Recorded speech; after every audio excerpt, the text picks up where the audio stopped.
Hi friends, எல்லாருக்கும் வணக்கம். இன்றைக்கி நம்ம வீட்டில் கோயிலுக்கு போய்ட்டு வந்தோம். அதனால் தேங்காய்லாம் நிறைய மீந்து போயிடுச்சு. சரி, மீந்து போன தேங்காய் என்ன பண்ணலாம் அப்படின்னு சொல்லிட்டு நான் யோசனை பண்ணேன். அம்மா சொன்னாங்க, சரி நீங்கள் தேங்காய் கேக்கு செஞ்சுக்கங்க அப்படின்னு சொன்னாங்க. சரி, அதுவும் நல்ல யோசனையாக இருக்குது அப்படின்னு சொல்லிட்டு இருக்கிற எல்லா தேங்காயும் பறக்கண்டு எல்லோரும் ஒரு சட்டியில் ஃபுல்லாக திருவிட்டேன். பார்த்தா இது வந்து ஒரு 4 தேங்காவில் மூடி சரின்ட்டு எல்லாத்தையுமே திருவிட்டேன். சரி, அப்புறம் மறுபடியும் போயிட்டு தேங்காய் திருவி வச்சுட்டு ரவா இல்லையான்னு சொல்லி கேட்டேன். அம்மா சொன்னாங்க ரவா இல்லை, பின்னி போய் வாங்கிட்டு வான்னு சொன்னாங்க.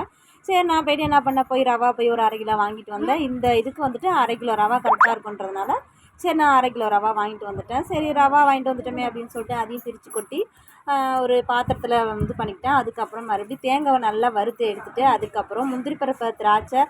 ஸோ நான் வந்து ஏலக்காய் தான் கேட்டேன். அவங்க கடையில் என்ன பண்ணிட்டாங்க, முந்திரி பருப்பு, திராட்சை எல்லாமே இருக்குமானாங்க. சரி பரவாயில்ல கொடுங்கம்மா அப்படின்னு சொல்லிட்டு முந்திரி பருப்பு, திராட்சை, ஏலக்காய் எல்லாம் சேர்த்து வாங்கிட்டு வந்துட்டேன். அதுக்கப்புறம் அந்த ரவா வாங்கிட்டு வந்ததை வறுத்து எடுத்துகிட்டு தேங்காயும் நல்லா வறுத்து எடுத்துகிட்டு அதுக்கப்புறம் ஜீனி போட்டு இந்த நல்லெண்ணெய் பாவு காக்க ஆரம்பிச்சிட்டேன். ஜீனி பாவு நல்லா காஞ்சிடுச்சு. அதுக்கப்புறம் அம்மா நான் ஹெல்ப் பண்ணுறேன், நீ வீடியோ எடு அப்படின்னு சொல்லிட்டாங்க.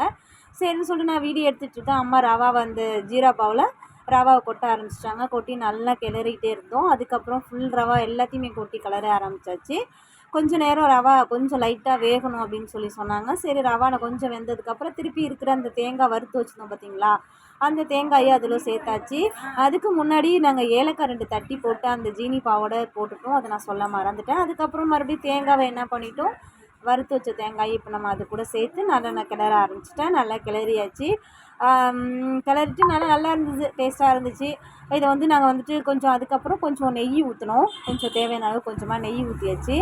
அதுக்கப்புறம் என்ன பண்ணோம், அது வந்து இதெல்லாம் பண்ணலை, சும்மாவே இப்படியே இருக்கட்டும், நம்ம இப்படியே சாப்பிட்டுக்கலாம் அப்படின்றதுனால நாங்கள் என்ன பண்ணிட்டோம், இப்படியே வச்சுட்டோம். ஓகே ஃப்ரெண்ட்ஸ், பாய்.